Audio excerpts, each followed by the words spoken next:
थोड़ा सा समय निकाल के अभी दिल्ली घूमने का एक प्लान किया है। तो ये हो गया दिल्ली, साउथ दिल्ली। तो अभी मेरा जो प्लान है वो इंडिया गेट जाना है, लेकिन मैं बहुत ही ख़राब समय में आया हूँ, क्योंकि अभी जनवरी महीना चल रहा है। जनवरी महीना अगर आएंगे तो दिल्ली आप हो सके तो मत आइए, क्योंकि देखिए इंडिया गेट आपको अलाउ नहीं है, ठीक है। और सेकेंड हो गया रेड फोर्ट, यानी कि लाल किला आपको अलाउ नहीं है। 26 जनवरी के बाद ही आपको अलाउ होगा। तो देखिए इंडिया गेट बंद है। फिर भी हम कोशिश किए हैं ताकि दूर से कुछ देख पाऊँ।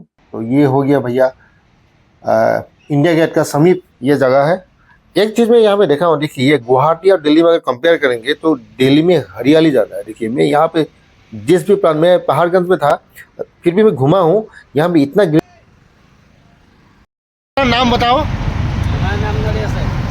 हाँ हाँ, नरेश। कहाँ का रहने वाले हो? बिहार से। तो ये नरेश जी हमको अभी कुतुब मीनार दिखाने के लिए ले जा रहा है। चलिए कुतुब मीनार दिखाते हैं।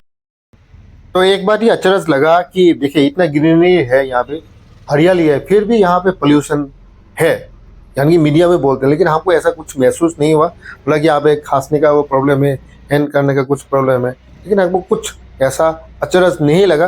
काफ़ी ग्रीनरी है, अच्छा इंतज़ाम किए हैं दिल्ली सरकार ने, हम देखे हैं। अच्छा साफ़ सुथरा है जगह।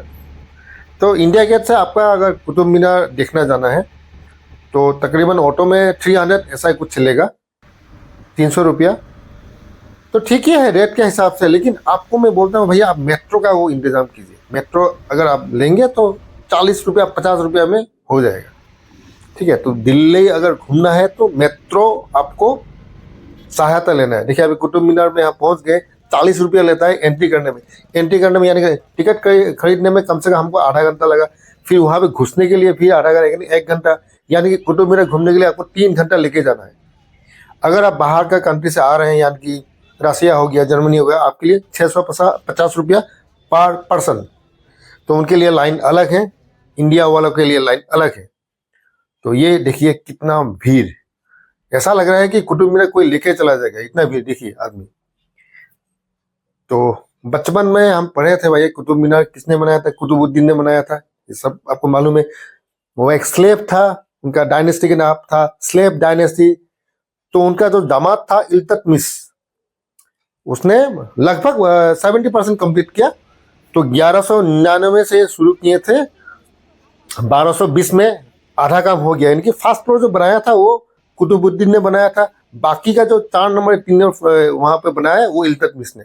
अब बाकी एकदम कंप्लीट किया था फिरोज शाह तुगलक 1368 में। यानी कि वो 1199 से लेके 1368, यानी 200 साल लग गया। मैंने पार्ट बाय पार्ट बनाते रहे। फिर ब्रिटिश लोगों ने कुछ काम किए थे यहाँ पे, लेकिन वो सक्सेस नहीं हुआ। ये हो गया जगह विक्ट्री सिंबल, यानी कि भारत के जो हिंदू राजा थे उनके ऊपर विजय प्राप्त करके ये मीनार बनाए थे।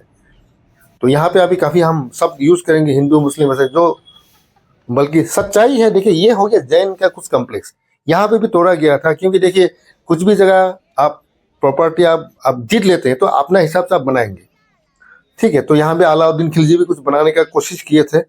यहाँ पे एक मैं चीज़ देखा, ये आप आयरन पिलर है, वो शायद 4 AD, यानी आपका मान के चलिए 1600 ईयर पुराना है। वहाँ पे कुछ ताम्र यानी कि कुछ लिखा हुआ था, वो बाद में ट्रांसलेट कर लिया गया। तो यही बात है। देखिए कुछ कुछ जगह देखिए आप देख सकते हैं जैन का कुछ अपना उनका जैन यानी कि जैन धर्म का, ये देखिए जैन धर्म का कुछ था, यहाँ पे वो तोड़ा गया था। वहाँ पे लिखा हुआ है, देखिए जितना भी किताब ये तोड़ा गया था। लेकिन कुतुब मीनार में आप देख सकते हैं वहाँ पे आप अरबिक लिखा हुआ है यहाँ पे। क्योंकि उस समय क्या होता था, आप कोई भी जगह आप यानी कि दखल कर लेते हैं तो उसी जगह को आप अपने हिसाब से कर देते हैं। इसमें कोई आपको खराब पन्ना कोई बुरापन नहीं है, क्योंकि आप वो जगह आपका है, ठीक है। आप अपने हिसाब से उसको बनाएंगे, ठीक है। तो जितना भी मैंने अनुभव किया, लोगों से बातें किया, तो ये हो गया। देखिए लगभग 283 फीट ऊंचा है ये, 78 मीटर मान के चलिए आप, 78 मीटर और 283 फीट इतना ऊंचा है। अलाउद्दीन खिलजी का भी इसमें कुछ कुछ करने का वो था, लेकिन वो कंप्लीट नहीं किया। तो ये इल्तुतमिश का यहाँ पे आपका ये जो है अच्छा लगा आपसे बात करके, ठीक है, थैंक यू। कब्र बोल सकते हैं, देखिए मैं इतना समय मेरा नहीं था, नहीं तो मैं और कुछ देखता। अभी देखिए मैं आया हूँ लोटस टेम्पल, यहाँ पे कोई टेम्पल में लेकिन कोई आपका मूर्ति वूर्ति नहीं है। जितना भी हम वो यहाँ पे खबर के एकदम अंदर में नहीं किया, कुछ बाहर रिलीजन है, यानी कि आप नेचर वर्शिप कर सकते हैं यहाँ पे आके, आप भगवान का वो वर्शिप कर सकते हैं, लेकिन कोई आइडल यहाँ पे नहीं है। यानी कि कोई मूर्ति हो गया, ये हो गया, वो चीज़ आपको नहीं मिलेगा। तो बाकी डिटेल्स हमको इतना मालूम नहीं है, इतना हमको मालूम है यहाँ पे कोई आइडल यानी कि मूर्ति नहीं है, फिर भी उसको बोलते हैं लोटस टेम्पल। आप अपने हिसाब से यहाँ पे इबादत बोलिए, प्रार्थना बोलिए, कुछ भी आप कर सकते हैं। ये जितना भी हमको मालूम है, बहाई बोल के कोई एक कुछ अपना पंथ है या रिलीजन भी बोल सकते हैं। मैं शायद कुछ गलत भी बोल सकता हूँ, आप थोड़ा कमेंट में लिखिए, क्योंकि मुझे इतना भी नॉलेज नहीं है। लेकिन बहाई बोले कि कुछ एक रिलीजन था यहाँ पे, तो अपना वो देखिए, कोई आइडल नहीं है यहाँ पे, लेकिन काफ़ी बढ़िया जगह है। मैं घुस नहीं पाया क्योंकि समय का अभाव था, मुझे जाना था घर में। तो जितना हो सके मैं यहाँ पे लिया। देखिए दिल्ली आप आएंगे तो घूमना है तो 3-4 दिन लेके आइए, क्योंकि यहाँ पे बहुत सारा जगह है देखने का। मैं और एक बार आऊँगा यहाँ पे, क्योंकि हिस्ट्री रिलेटेड चीज़ मुझे काफ़ी अच्छा लगता है। तो यहाँ पे देखिए 1100 यानी कि बैटल ऑफ टेरेन के बाद यहाँ पे मुगलों का सब, मुगल नहीं बोल सकते, लेकिन मुगल तो आया 1556 में, 1526 में।